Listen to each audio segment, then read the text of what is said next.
তো দেখতে পাচ্ছেন বন্ধুরা, আমার কলিজার ভাগ্নেটা চলে আসছে। তো ঘরের ভিতরে অ্যামোনিয়া গ্যাস তৈরি হয়।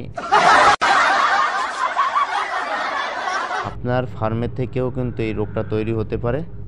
আসসালামু আলাইকুম বন্ধুরা, আশা করি সবাই ভালো আছেন। আপনারা যারা প্রশ্ন করে থাকেন যে আপনি মুরগির ঘরের তুষটা বা ঘুমটা কতদিন পর পর চেঞ্জ করেন আর আপনারা কতদিন পর পর চেঞ্জ করবেন, এই বিষয় নিয়ে যারা প্রশ্ন করে থাকেন, আর তুষটা আসলে বেশি পুরনো হলে মুরগির কী কী সমস্যা হয়, আপনি কী কী সমস্যার সম্মুখীন হতে পারেন, এই বিষয় নিয়ে পুরোটা ভিডিও জুড়ে আলোচনা করব।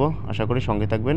যারা ইউটিউব থেকে আমার ভিডিওটা দেখতেছেন তারা আমার ইউটিউব চ্যানেলটা সাবস্ক্রাইব করে সাথে থাকবেন, আর যারা ফেসবুক পেজ থেকে দেখতেছেন তারা আমার ফেসবুক পেজটা ফলো দিয়ে সাথে থাকবেন। তো বন্ধুরা, দেখতে পাচ্ছেন আমার এই তুষগুলা কিন্তু এখনও অনেক পুরান হয়নি, তারপরেও আমি চেঞ্জ করে দিতেছি। অনেক পুরন হওয়ার আগেই তুষটা আমি চেঞ্জ করে দিতেছি। কোন কারণে, এই বিষয় নিয়ে আমি আলোচনা শুরু করতেছি।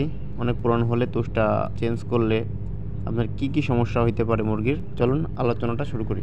তো দেখতে পাচ্ছেন বন্ধুরা, আমার কলিজার ভাগ্নেটা চলে আসছে। তো ও যখনই আমাদের বাড়িতে বেড়াতে আসে, আমাকে যখনই কাজ বাজ করতে দেখে, তখনই আমাকে কাজে সহযোগিতা করতে জন্য চলে আসে। তো চলুন মূল আলোচনা শুরু করি। তুষ যদি বেশি পূরণ হয়ে যায়, অর্থাৎ তুষের যদি পায়খানার পরিমাণটা বেশি হয়ে যায়, তখন কিন্তু ঘরের ভিতরে অ্যামোনিয়া গ্যাস তৈরি হয়। এই অ্যামোনিয়া গ্যাসটা কিন্তু মুরগির প্রচুর ক্ষতি করে।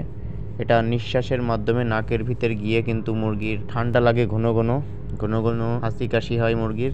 এবং এই তুষটা যদি বেশি পূরণ হয়ে যায়, তাহলে কিন্তু এই তুষের মাধ্যমে আপনার মুরগির চুনা পায়খানা করবে, মুরগির পেট ফুলে যাবে, মুরগির গ্যাস হবে, মুরগি আস্তে আস্তে করে ঝিমাবে।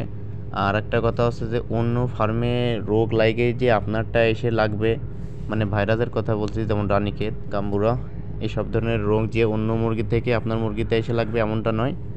আপনার ফার্মের থেকেও কিন্তু এই রোগটা তৈরি হতে পারে।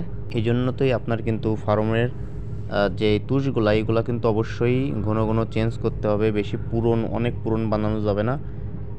বেশি পুরন হলে কিন্তু আপনার এটা থেকেই ভাইরাস তৈরি হবে। বেশি পুরন হলে কিন্তু আপনার এটা থেকেই মুরগির রোগবালাই হবে। লিটার থেকেই কিন্তু মুরগির রোগবালাই বেশি হয়। যারা এটা জানে তারা কখনোই মুরগির তুষটা বেশি পূরণ করে না।